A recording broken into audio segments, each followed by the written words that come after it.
જોઈ રહ્યા છો KP news channel. Editor in chief Rafiq શેખની સાથે. જાહેરમાં સુલેહ શાંતિનો ભંગ કરતા તેમજ ઝઘડો કરતા ઇસમો સામે કડક કાર્યવાહી કરતી ડુમસ પોલીસ તારીખ 23/5/2026 ના રોજ કુવાડા 3 રસ્તાથી એરપોર્ટ તરફ જતા મેઇન રોડ પર 4 વ્હીલર ગાડી ઓવરટેક કરવા જેવી નજીવી બાબતે અમુક ઇસમો જાહેર સુલેહ શાંતિનો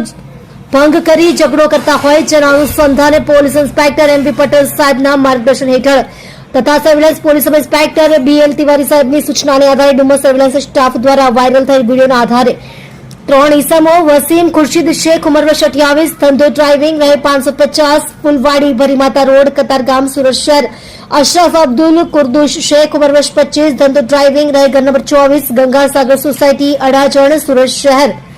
ઉમેશભાઈ ઠાકોરભાઈ પટેલ ઉંમર વર્ષ 44 ધંધો ડ્રાઇવિંગ રહે 151 અવિયોર મોહલ્લો ગવિયર ગામ ડુમસ સુરત શહેરના વિરુદ્ધ ડુમસ પોલીસ દ્વારા કાયદેસરની કાર્યવાહી કરી ડુમસ પોલીસ દ્વારા પ્રશંસનીય કામગીરી કરવામાં આવેલ છે. કાયદામાં રહેશો તો ફાયદામાં રહેશો. તમે જોઈ રહ્યા છો કેપી ન્યૂઝ ચેનલ રફીક શેખની સાથે.